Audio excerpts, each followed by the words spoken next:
There you go, Tom. Yeah.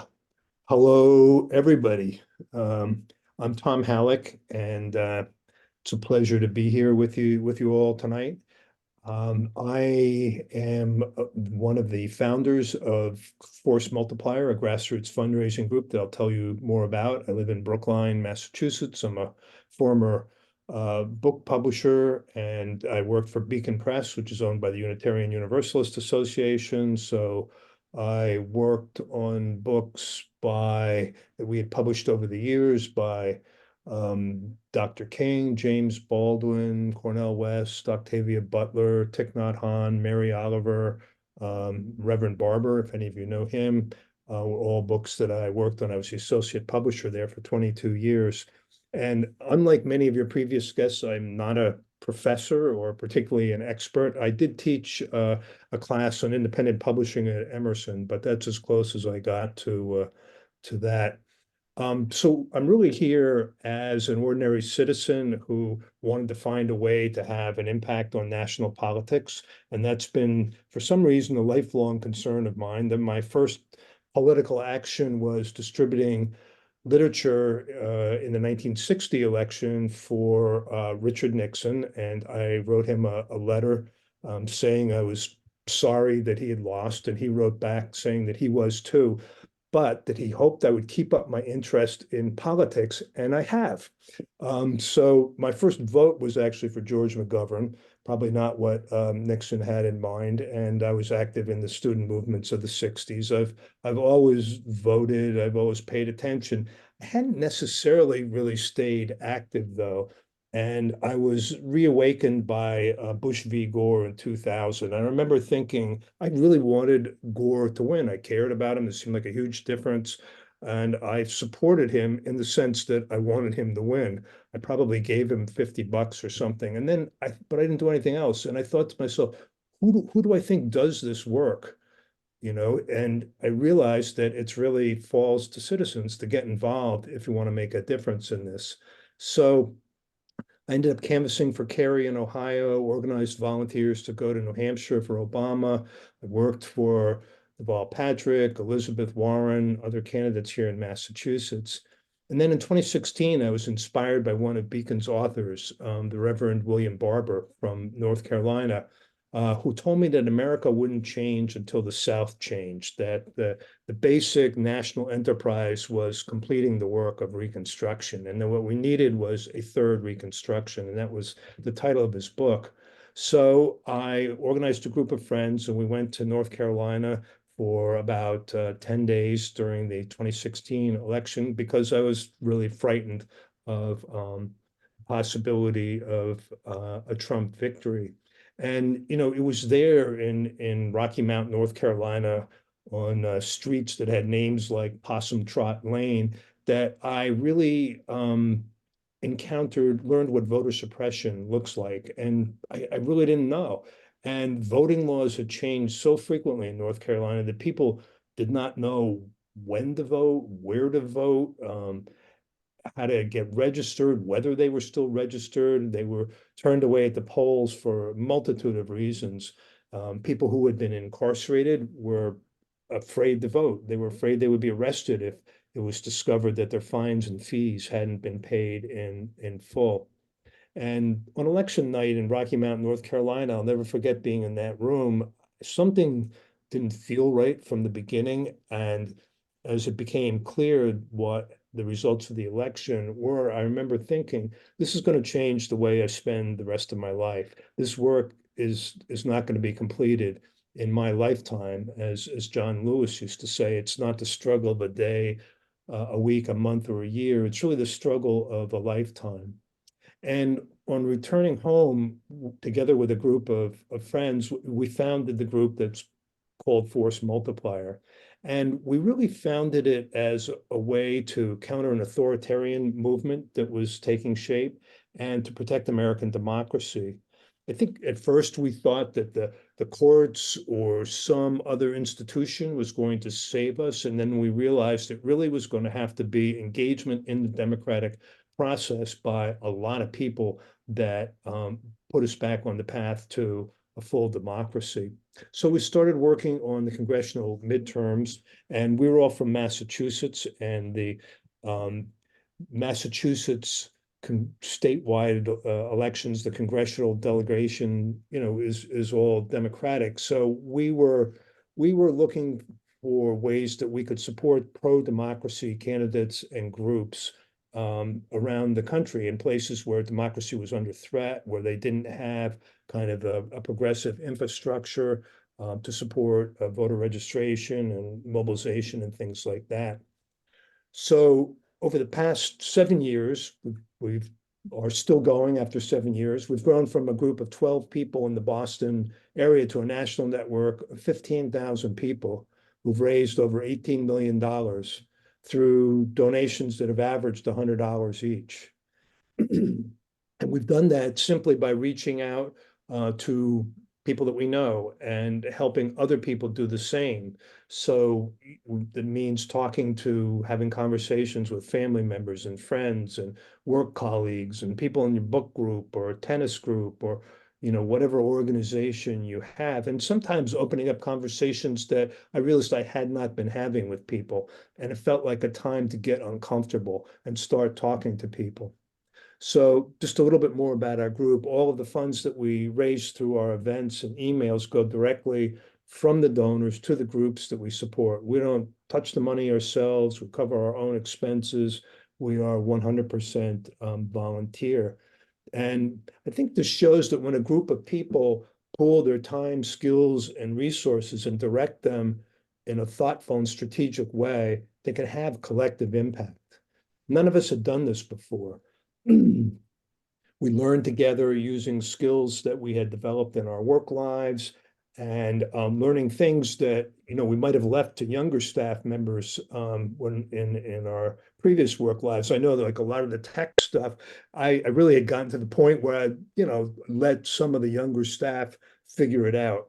And we're an older group, and there are no younger staff. So we learned how to do these things. And it's really been, just a wonderful thing in retirement to find kind of a sense of purpose, a community, and an opportunity to learn stuff together. So on a personal level, becoming more politically active has been an antidote to the feelings of despair and powerlessness that it's so easy to feel. So personally, I do less ranting around the kitchen table and doom scrolling, more organizing, speaking, writing, and learning. So that's the brief version of the force multiplier story. So here we are 6 months before the election day, but only 5 months before early voting starts in places like Montana and Arizona. So I'm going to talk a little bit about how we see the election and what we're doing about it. What's on the ballot? Well, the presidency, control of the Senate, control of the House, 11 governorships, 44 state legislatures, and at least 150 ballot initiatives, including as many as 14 on abortion, as well as others on minimum wage, legalization of marijuana, ranked choice voting, et cetera. So what's at stake? Well, on one level, the choice is between two older white men, which leads us to focus on their personal attributes, their age, their cognition, their histories, things like that. At another, it's a partisan contest between two parties. At another, it's over issues, either in the form of the positions that the candidates themselves actually hold or ballot initiatives. So abortion rights, gun safety, climate change, the right of Black and brown voters to equal access to the ballot box, protection of the environment, access to health care, protection of Social Security, Medicare, Medicaid, all of that is on the ballot. And yet, at still a deeper level, we have a choice between democracy and an illiberal movement that really does not believe in reason, science, the rule of law, or democracy. You probably know the book, How Democracies Die. In it, the authors, who are from around here, write, since the end of the Cold War, most democratic breakdowns have been caused not by generals and soldiers, but by elected governments themselves. So rather than seeing this as a horse race between two men, a partisan contest, between two parties, I think we should really see this as a contest over our democracy and two very different visions of the future. One of the other things that's at stake in this is the Supreme Court, which we were just talking about a little bit before this call. One part of the authoritarian playbook is what Levitsky and Ziblatt, who wrote How Democracies Die, call capturing the referees. And Senator Sheldon Whitehouse from Rhode Island tells us that's what's happened with the Supreme Court, that it's been captured by right-wing oligarchs through the Federalist Society, and it was sealed by Donald Trump's appointment of 3 judges and a Senate that ignored longstanding norms to manipulate those nominations. And this court has degraded civil rights, thwarted federal government oversight, and taken away the longstanding right to abortion.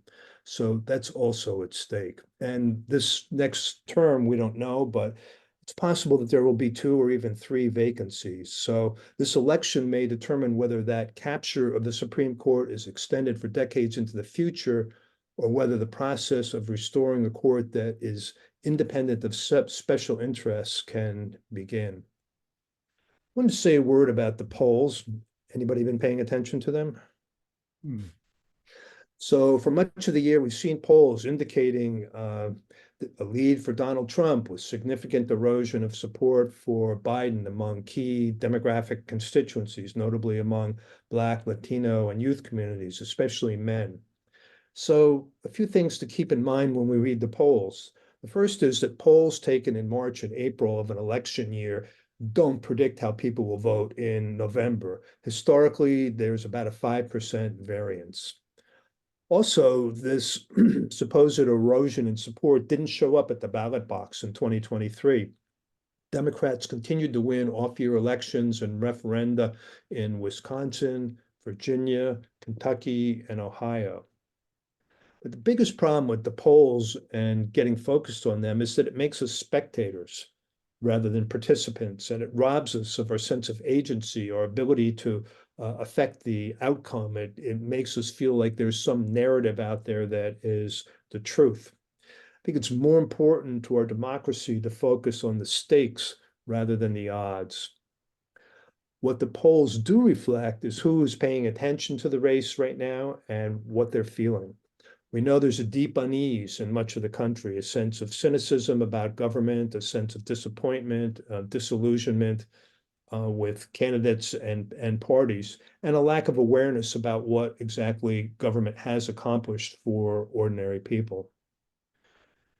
So we believe this election will be close again. While Biden won the popular vote in 2020 by over 7 million, the Electoral College was decided by 43,000 votes out of 155 million in just 3 battleground states.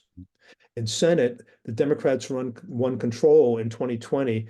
It came down to 2 runoffs in one unlikely state, the closest of which the Democrats won by 136,000 votes. In 2022, Republicans won the House by 6,675 votes out of 107 million cast in just 5 districts.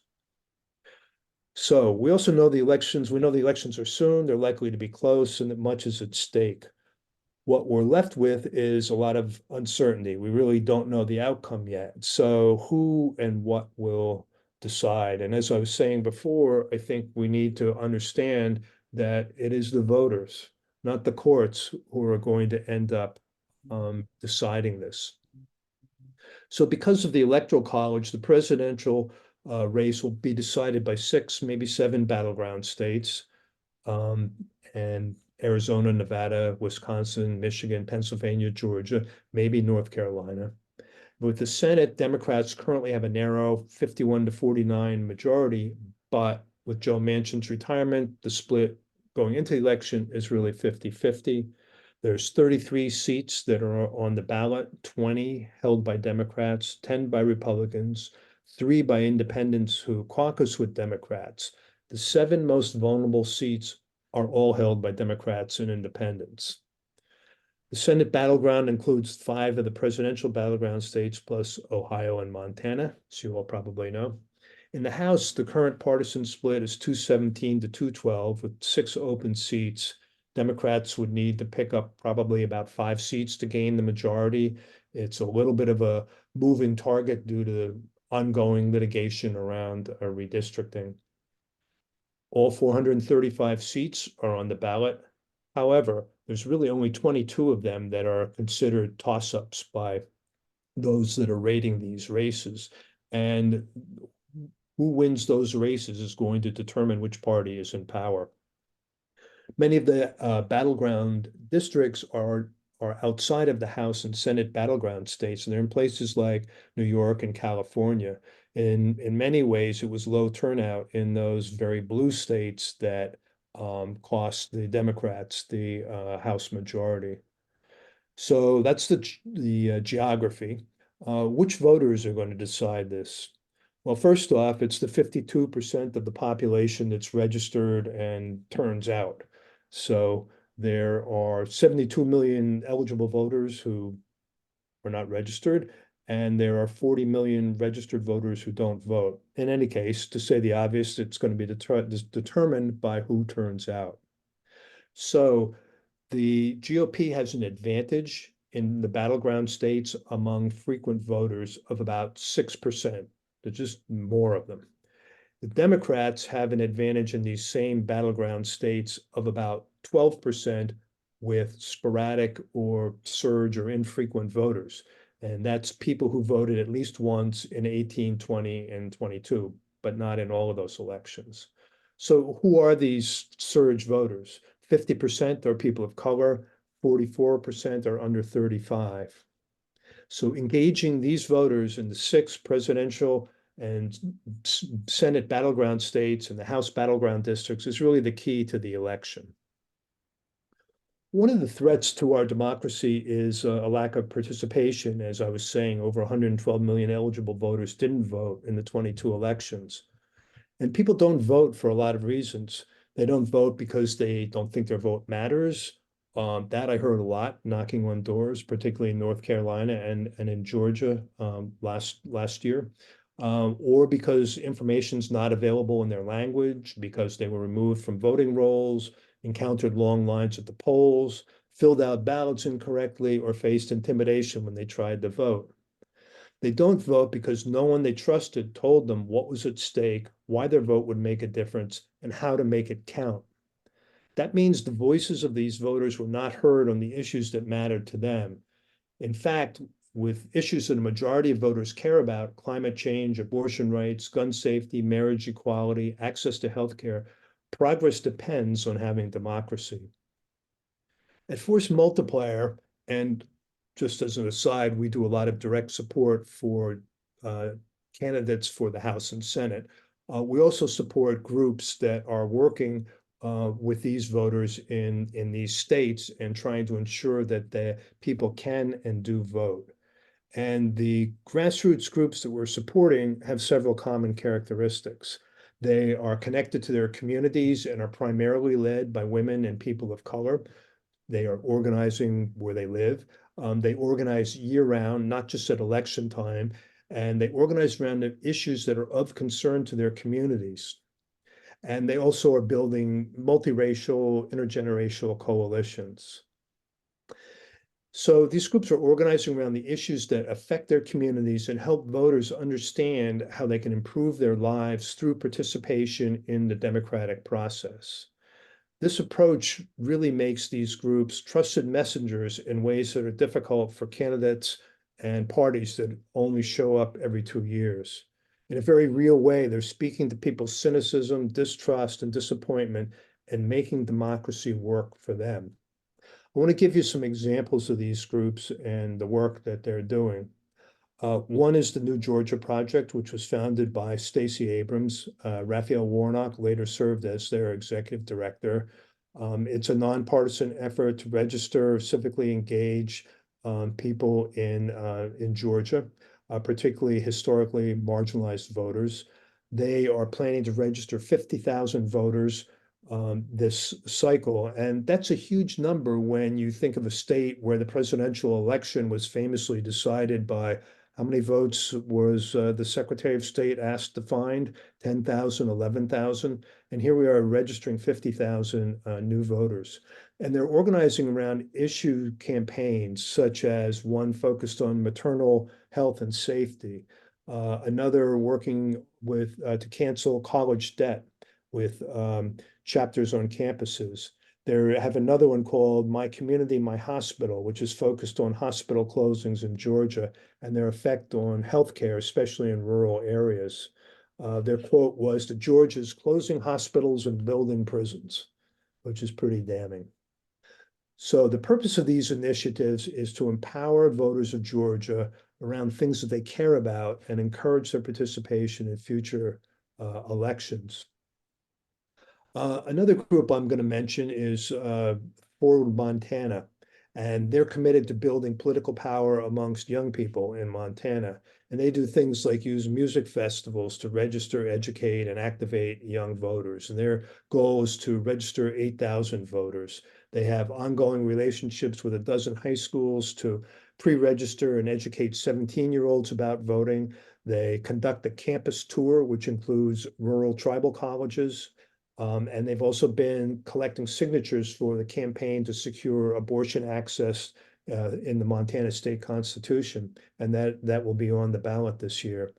The other group we support in Montana is Western Native Voices, which focuses on the 9% of Montana voters who are Native American living on 8 reservations and in urban areas. And these two groups work together and successfully challenged 4 voter suppression bills before the Montana State Supreme Court. And just last month, they were all ruled to be unconstitutional. So that's the kind of work that those groups can do. I'll tell you about one more, which is in North Carolina, You Can Vote.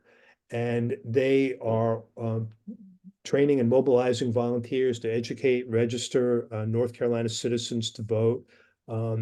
And so they do a lot of the voter registration too, but one of the things that they do is they have these orange voter protection tents that are outside early voting locations to assist voters in case of voters intimidation, to facilitate same-day registration, to inform them about who's on the ballot, and to be a support for voters. And it's nonpartisan.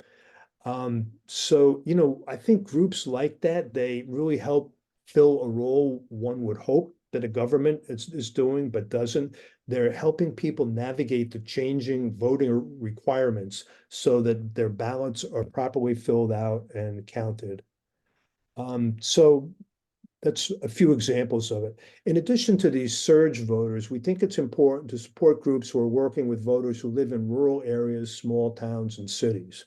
And the first time I proposed this to Force Multiplier, people said, those people are never going to vote for us. And that's our limited understanding of who rural voters are and what they care about. And these voters comprise 20 to 40% of the population, the voting population in key Senate and presidential battleground states. Rural voters are about 24% people of color, and they're more diverse than generally recognized. But I think the biggest thing is that there are many rural voters who share policy concerns with progressives about the economy, jobs, access to healthcare, climate change, abortion rights, and investment in infrastructure such as broadband access. We have common ground with these rural voters, and we need to start acting like we do. So we've been working with an organization, the Rural Democracy Initiative, to address the imbalance in funding for rural organizing. And I think it's one of the important things that we're doing. So we see all this work as a way of expressing our values by fostering justice and equity through use of the democratic process. We see our individual donations and the way we see our individual votes as having a way of having collective impact, just as our individual vote doesn't change an election when added to the votes of others, we start to have an impact. So, that's kind of the force multiplier view of the world and how we're approaching this election. And I guess just wanted to say one final thing. As part of my work with Force Multiplier, I went to this summit of activists in Washington that was held by America Votes. And America Votes is a kind of national progressive coalition and includes Sierra Club, Planned Parenthood, League of Conservation Voters, large issue-oriented national organizations. And it also has state partners that are like the groups that I was just talking about. So there are activists from 500 of these groups around the country. And it was totally inspiring to realize how much these groups were on the same page about what needs to happen in the election, about the conversations they need to have, conversations including being two-way experiences that involve a lot of listening about what's on people's mind.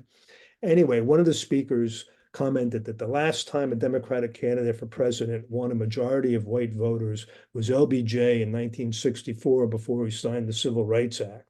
He asked how many of us were alive then, and I proudly raised my hand and I peered around this huge room, finally spotting one hand, then another, maybe another. There weren't too many people my generation there. And at first I felt a little self-conscious about being an older white man in this. Then I felt proud. I felt proud because I feel like we elders have a role in this movement. And part of it can be to provide the resources for this important youth-led work. So I just hope we can all harness our fears and hopes, set aside the polls, and do what we can do. Rebecca Solnit said, "To hope is to give yourself to the future, and the commitment to the future is what makes the present inhabitable." So there you go. Thank you. Thank you, Tom.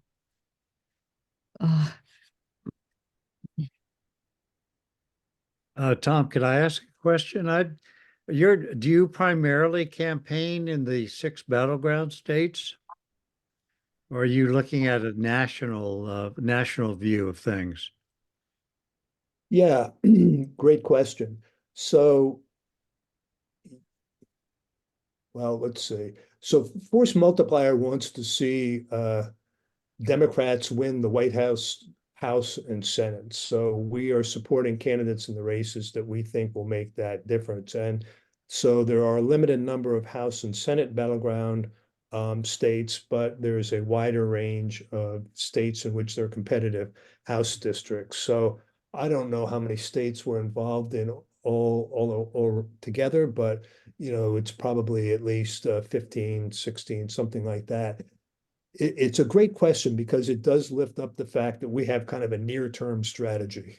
And I really hope we can get to the point where we can be supporting work in other places that need it even more urgently than some of the places that we are supporting. But we have a near-term focus, I guess is the way I would put it. I usually get my information from Ballotpedia. I don't know if you've heard of them. Sure. They do, pretty good coverage of what's going on in different states and at a level that I hadn't really been able to experience before. I used to try to go to the newspapers, in the capital cities, and those things don't always, they're not always really open.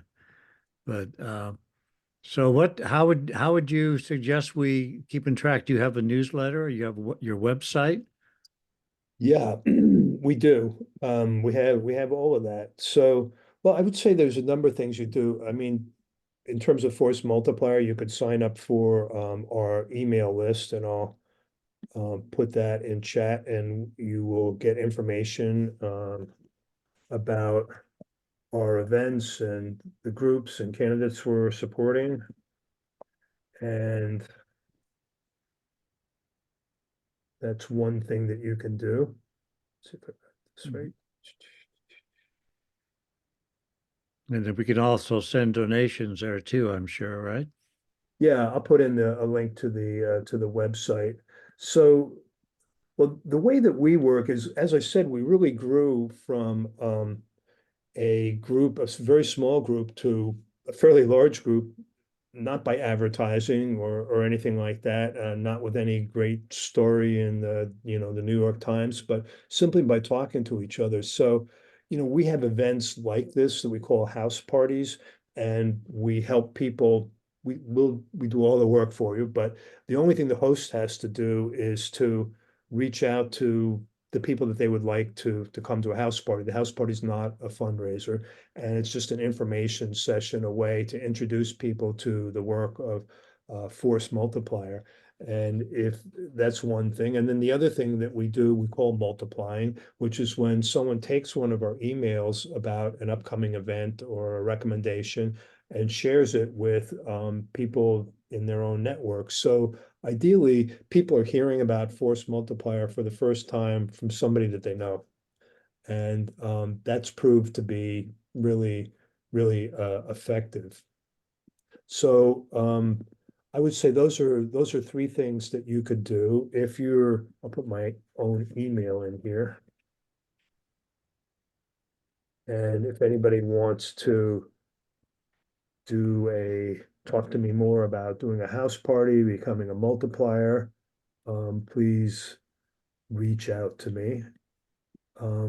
We have some interesting events coming up. We have one, excuse me, next Monday with the Rural Democracy Initiative that I was talking about.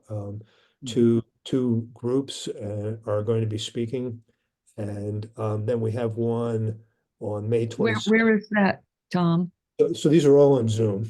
You can come from anywhere. And we have Hakeem Jeffries is going to be joining us on May 22nd. And we have Heather Cox Richardson, who's going to be joining us on June 26th. So all of these are fundraisers. So we do ask for a donation to join. We ask for $100, but everybody is considered registered regardless of how much you actually donate. I'm going to put in the link to the website here.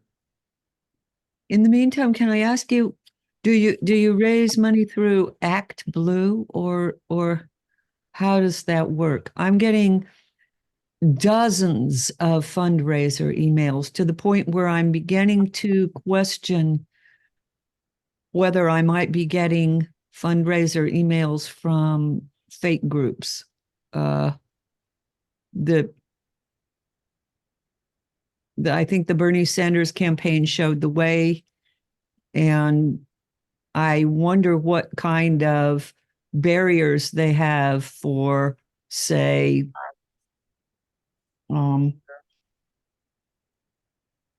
Trump or Russian organizers to appeal for funding from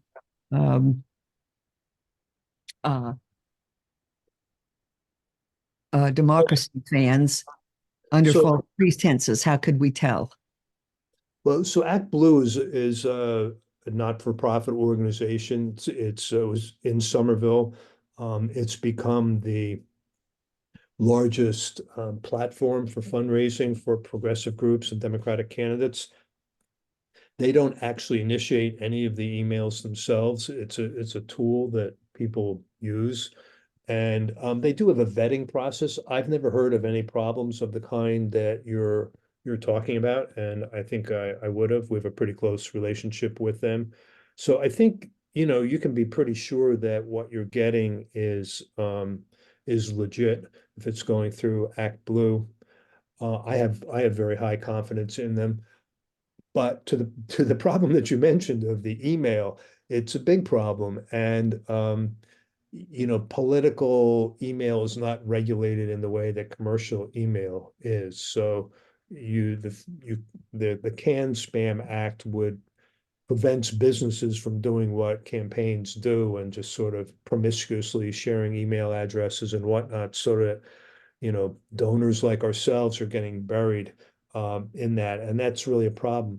What we've done is that we set up Act Blue pages for our programs and candidates and things like that. And I worked out an arrangement with Act Blue so that whenever you make a donation, there's going to be a little pop-up window, and you have to respond to it.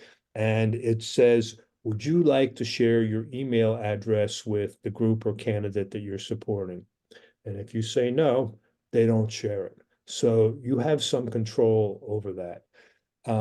So, I mean, it drives me crazy, and I think it's bad for the whole fundraising environment. And But anyway, the current practices are such that it is a problem, and we try to address that by being measured in the emails that we send out, and also having emails that kind of respect the intelligence of the donor and give you a reason to support that. And I think also one thing that Force Multiplier is doing is we're doing research and we're curating things. So if you get emails from 12 different candidates telling you they need this, or 12 different groups, how do you know who actually needs it? Who's actually in a competitive race? Who actually needs the funding? How does that compare to other things that you could be spending your money on? And that's really kind of one of the primary benefits that a group like ours offers. And we have a political research committee, and which I'm also on, and we study the ratings. We look at the cash on hand for candidates. In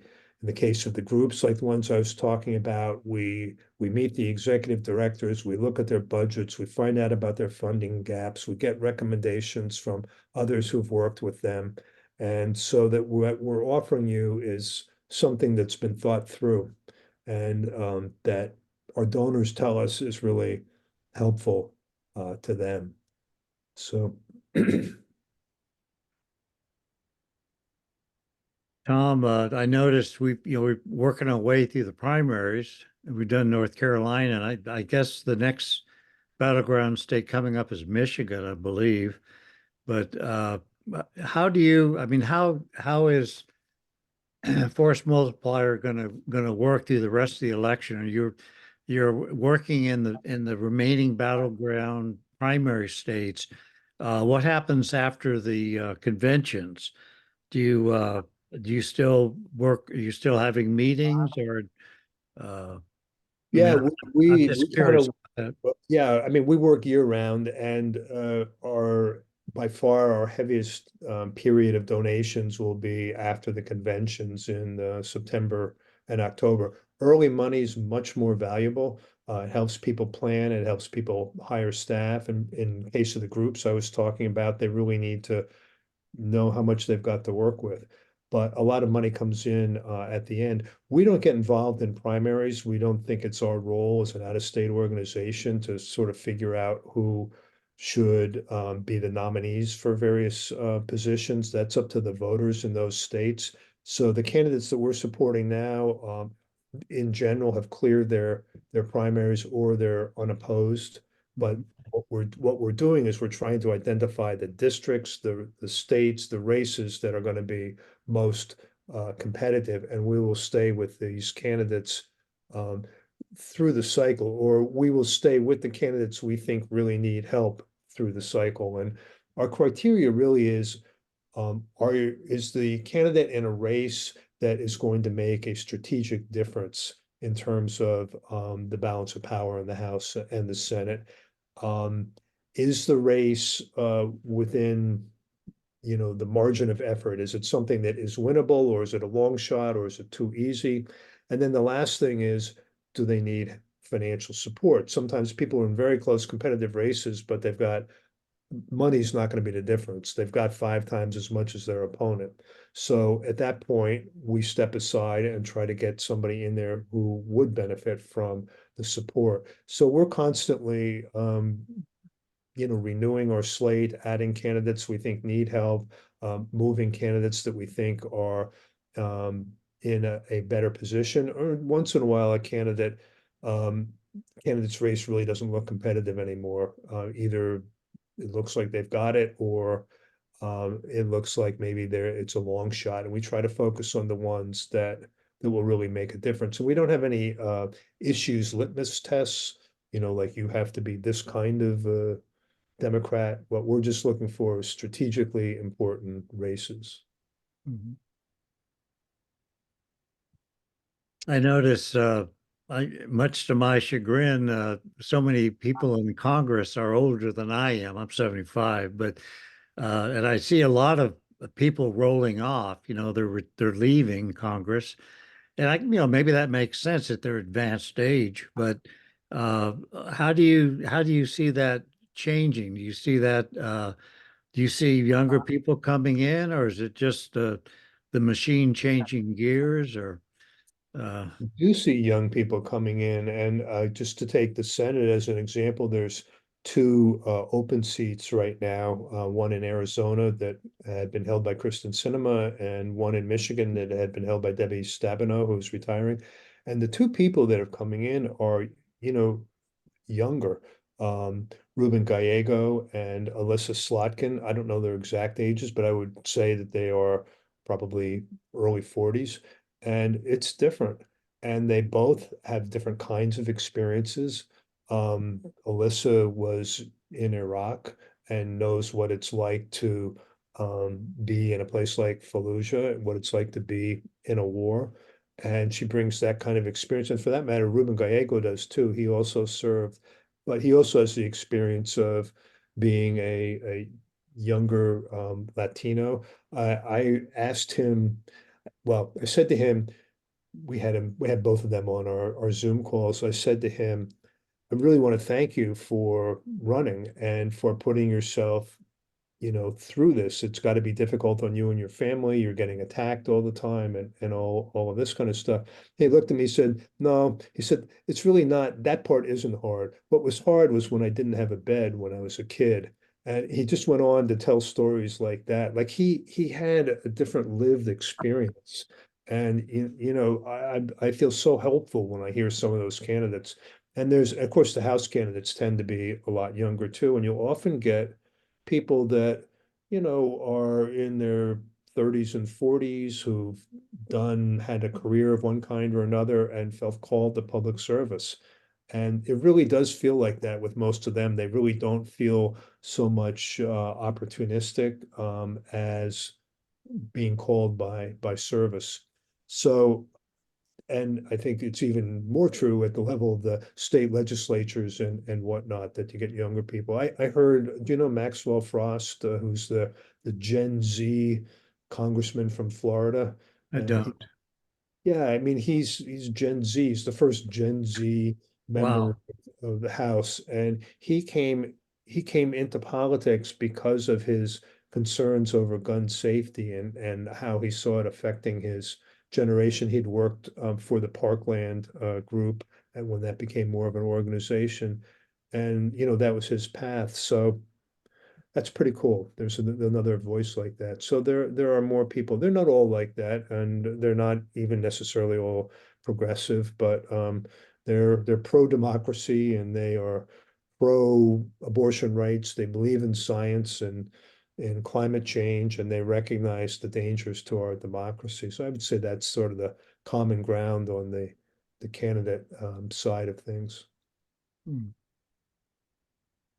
I was spending a lot of my efforts on the environment and climate change because I was viewing that as one of the three existential threats. But then you look at politics and maybe we won't be around to have to worry about climate change. Politics is just too important to ignore. Yeah, yeah. Well, I mean, I think certainly having the political will to address the climate change is one of them. Marianne, I see you've been raising your hand. Yeah, thank you so much. This has been so valuable to hear like the history of your involvement and why. So really, and thank you so much for you and all the others that are doing this. I guess so I've been wondering, I want to contribute, what I can to political, campaigns that are aligned with my values, which is the Democratic. And I have contributed to Biden's campaign, and quite honestly, feel like I'm being harassed by all the emails that I get now with like every single thing under the sun. Um, and and I am on Force Multiplier's email list. And I guess one of the things that I'm not clear about is, am I contributing, when I'm contributing money, is it to a particular race in a particular state? Or is it to Force Multiplier, and then you're discerning what it, where it's most valuable, or is it both? It's either or. Yeah, great questions. You're not contributing to us. We don't receive money. We don't have a means to handle money. And I think maybe it keeps us honest that way. So yeah, your money is going directly to whoever the candidate or group is that the event is with.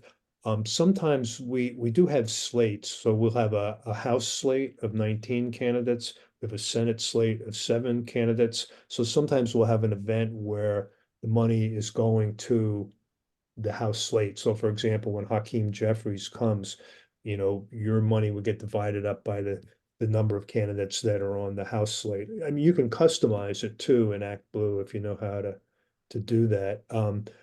I could, well, I was going to say I could show you, but may not be worth getting into all of that. So, yeah, usually, so let's see, we had an event with Alyssa Slotkin actually the other night, the Senate candidate from Michigan that I was just talking about. So in that case, your donation goes to her campaign. When we have the event with the Rural Democracy Initiative next week, your money will go to them and they will divide it up between groups that they feel need it in their funding universe. Does that make sense?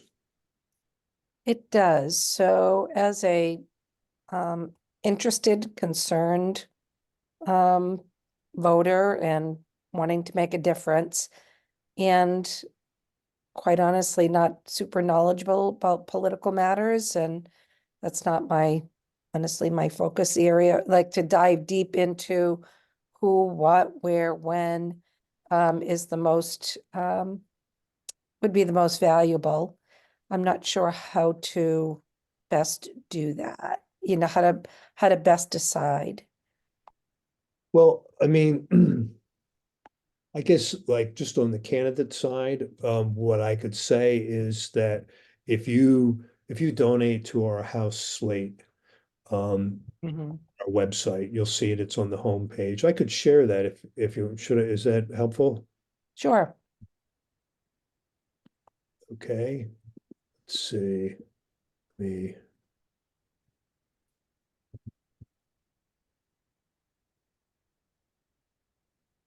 So there's like a House slate and a Senate slate. Yeah. Do I have? Can I share? I think you should be able to. Are you getting a message? Yes. You need to make me a co-host. Yeah, in order Oh. to share. That's new. yeah. I'm using Got Zoom that. Spaces. Have you got that figured out, sweetie? Got it, yeah. There you go, Tom. Oh, great. Okay. So,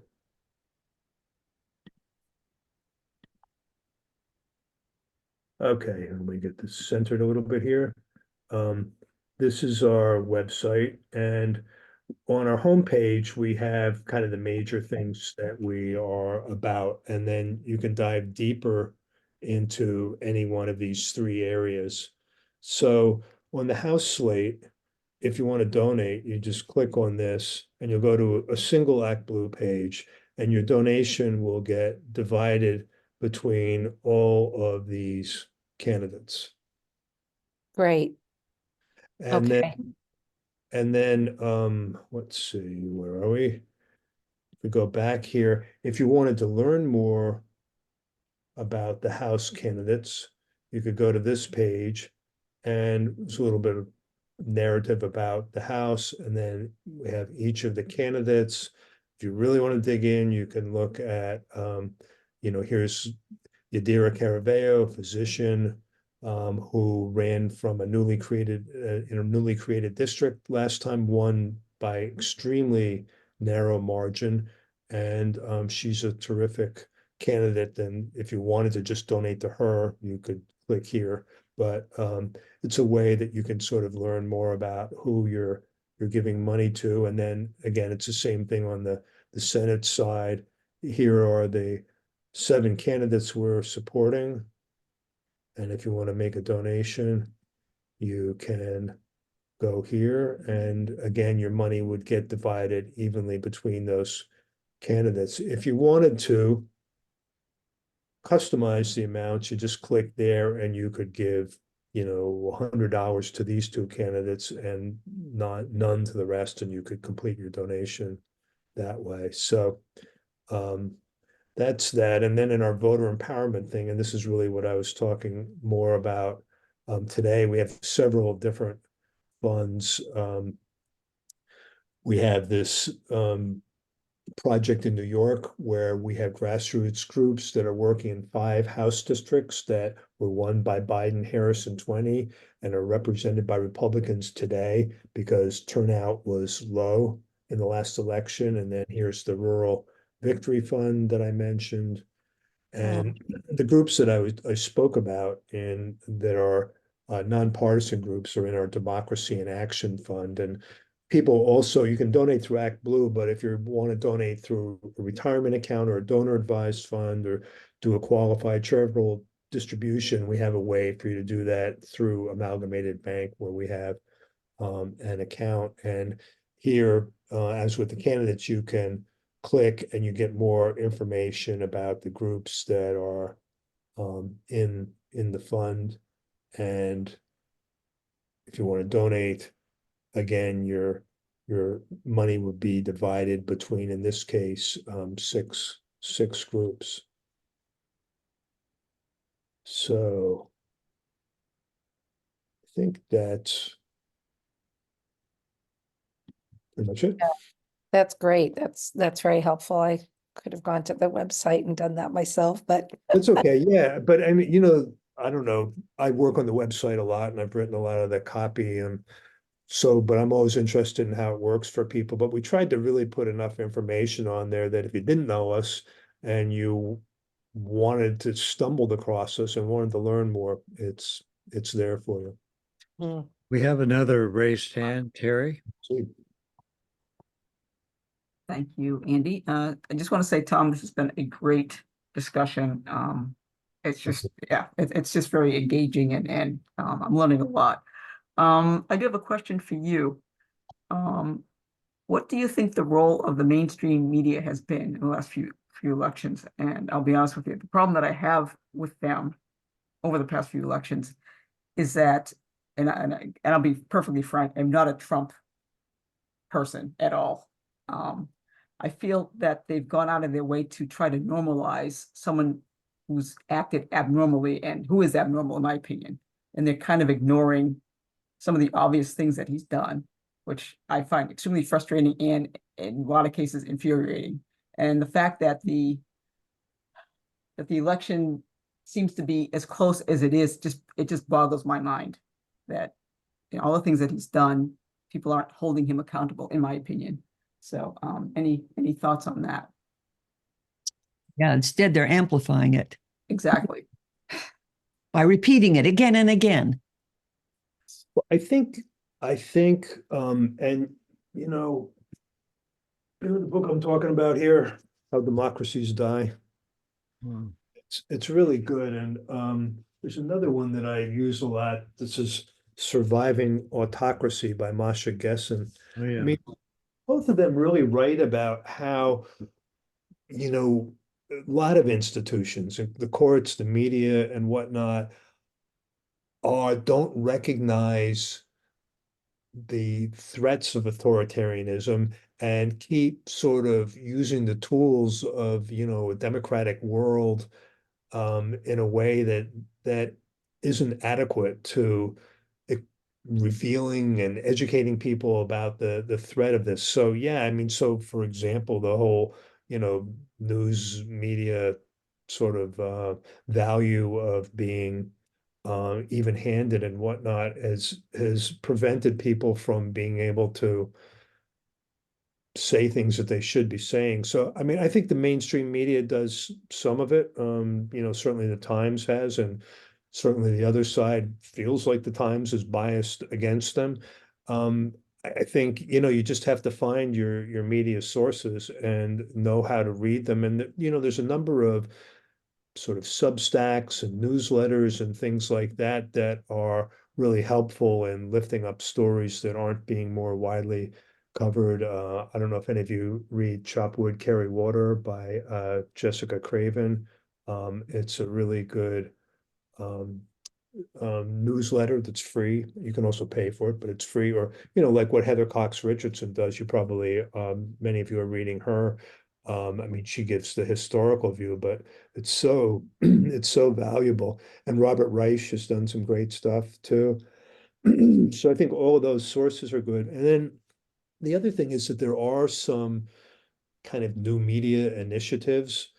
And by the way, most people aren't getting their news from print newspapers or from NPR or from mainstream, broadcast media. I mean, particularly in the communities that I was talking about earlier, the primary news sources are, YouTube and Instagram and things like that. It's and a lot of the organizing work means you have to get on the platforms that people are using to get their media, and you have to be able to communicate with them through something that they're paying attention to. So, but there's also things like Courier News, for example, is a kind of a startup that is trying to um, compensate for the loss of small town newspapers and local news. And it's digital only, but they have, oh geez, I don't know, half a dozen, maybe 6 to 8 sort of editions that they're publishing, and they or state editions and have branding and names and things that are specific to the state. And they're getting a certain amount of readership, and they're not overtly political. They will have, recipes and seasonal things.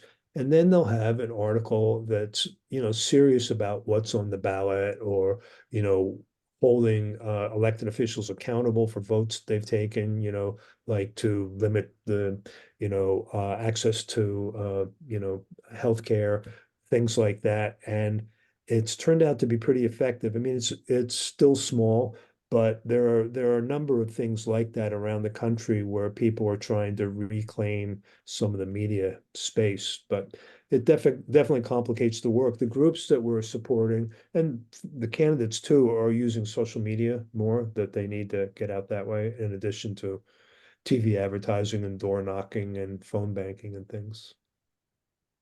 Thank you. Another complication. Well, I think one other thing is that it does matter. I think it does matter what we each say and do, and who we talk to, and what kind of messages we put out into the world. I think we all feel like we don't have maybe so much reach, but I think it does make a difference. I know I've felt like just in the last week, I've had people in my family, on my tennis team, former colleagues, all just expressing hopelessness and fear about the election, and just kind of getting out and talking to people and telling them, there's things you can do. You don't have to be a bystander. And we all have a little more power than we recognize, I think. Mhm. So there's this guy, Simon Rosenberg. I don't know if any of you have followed him as a Democratic strategist, but he has this concept of information warriors.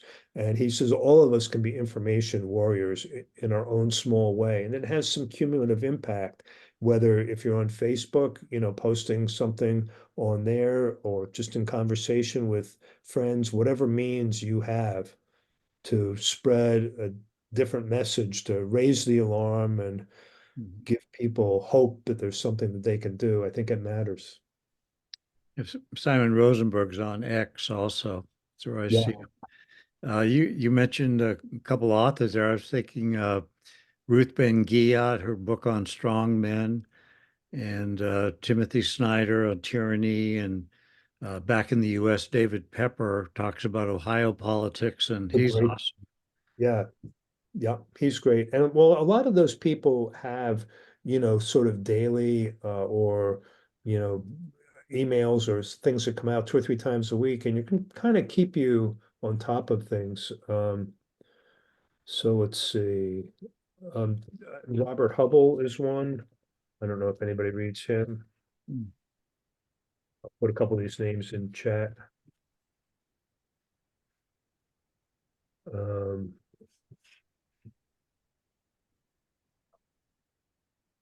all of these people have, a lot of them are on Substack, which is there's a free version, and then there's you can pay, which I don't. I Mhm. take the free versions, but try and see who speaks to you. But it can really be a way to stay informed about what's going on. The Lincoln Project, what's it, Stewart, I think his name is, Stephen Stewart or Stewart Stephen. Basically, he's talking about, he was a dyed-in-the-wool Republican strategist, and he basically has left the Republican Party and says how it's not this, it's a new party now under Trump, I guess, but. We had a call with them and we're talking, seeing if we could, there were ways we could work together. And they were supporting the same candidates we were. I mean, they were directly working to elect Democrats. Wonderful. So I think, there is a principled conservative, element that used to be at home in the Republican Party, but that is really active now in trying to counter what they also see as the threats of authoritarianism. At this summit that I was at, there was one speaker that referred to us as having a Cheney to Chomsky coalition. Wow. And I think that kind of, that's Wow. how it is in a way, and that's really what it's going to take. That's a stretch.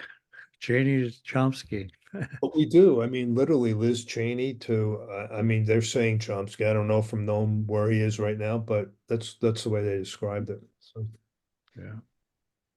well, are any of you, do you see points of entry for yourselves into Force Multiplier or any of this work? I mean, would love to help you do a house party or get started multiplying or anything else that you might be drawn to.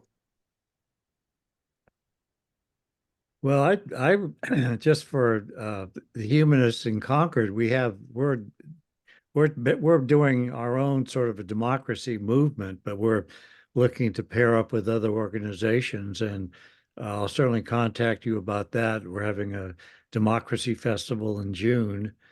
And Yeah, I really think you should be there. Okay. It's not democratic, it's democracy itself. I know. I got it. I'm trying to figure out how we can use words like freedom, take back that. Yeah. Well, that's been a big, topic in progressive kind of messaging circles, and protecting our rights and freedoms has been kind of a new rallying cry, and it's appropriate. I see a hand by David Ross. Yeah. I became involved with I live in Weymouth, Massachusetts, and I became involved with the Weymouth Democratic Town Committee. And I'm going to be I guess a representative at the Democratic Convention in Worcester here coming up in June, I think. Great. Oh, Fantastic. Yeah, I'm a delegate too. This actually kind of started through the Brookline Democratic Town Committee. yeah. I get so discouraged. I joined the Democrats from being a long-term independent myself because that was the only way to make a difference. And they're too polite to each other. We can't tell the progressives, the real progressives, from the neoliberals. And I voted for Maura Healey, thinking that she was for the people against the corporatists, and she's not. And thinking that she was an environmentalist, but she's not. How do we get these candidates through the primaries? We wouldn't have had Trump if Bernie Sanders had been allowed by the Democratic Party to win the Democratic primary.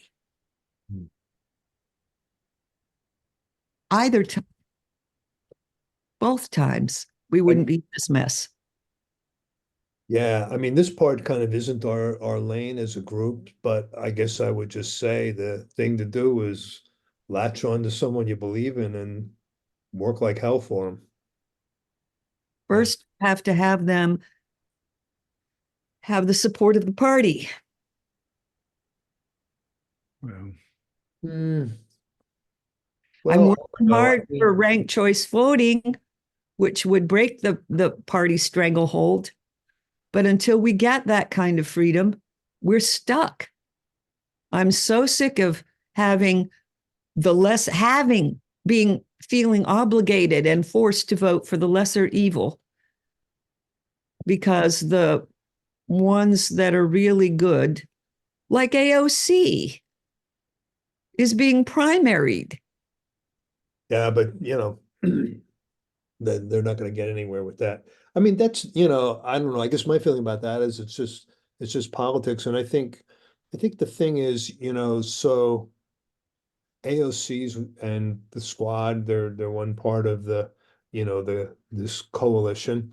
And but the thing is, having moderate people that win in districts that aren't going to elect someone like AOC gives the Democratic But Party, the power to appoint the committees and to introduce legislation. Like it literally empowers people like AOC to have a Democratic majority, even when that majority, well, to get to that majority, you have to have other kinds of candidates in there. You have to have moderates because that's who's going to win in some of these other she districts. is a moderate. I'm sorry, She is a moderate. So is AOC? Bernie Sanders. Yes, the Green New Deal is moderate. Okay, but I think you know what I mean. I'm just talking about they are I just, the I, don't- progressive wing of the party. So I guess I strongly disagree with you on that. I think this narrative that, oh, we have to be towards the perceived center, towards the moderate, towards the right, didn't say that. incrementalist. Well, but look at how much support Manchin and Sinema got compared to from Biden and the establishment Democratic Party, compared to the support for the For the People Act and the John Lewis voting right. They wanted that and the Green New Deal.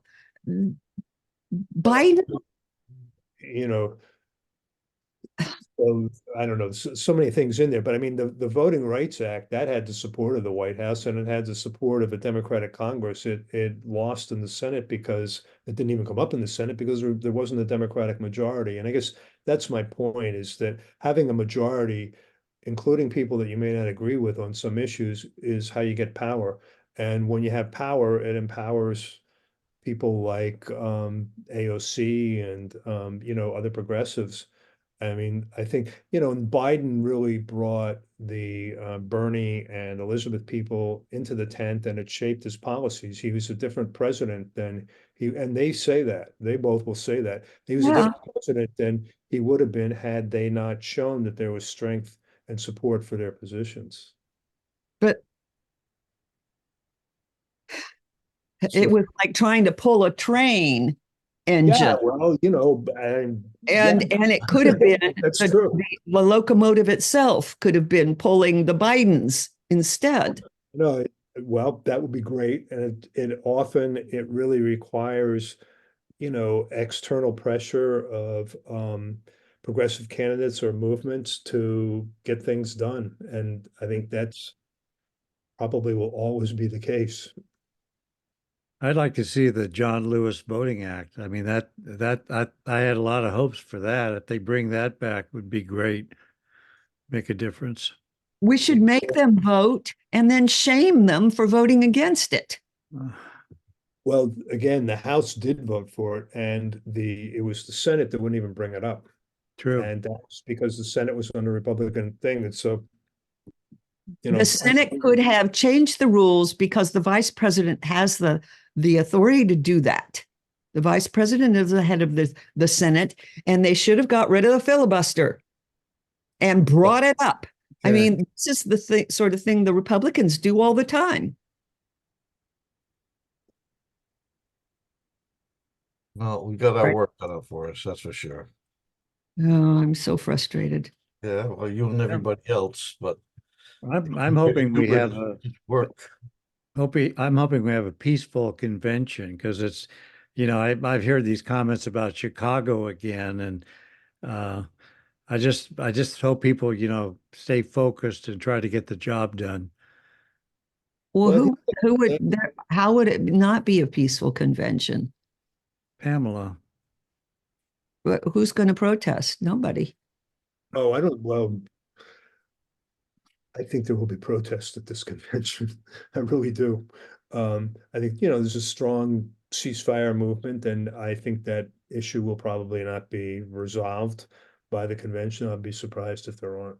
So, well, listen, I don't know. Thanks for having me here tonight. I appreciate having a chance to talk with you all. Been a great meeting. Yeah, you've Yeah. given us some excellent resources here. Appreciate that. Good. Well,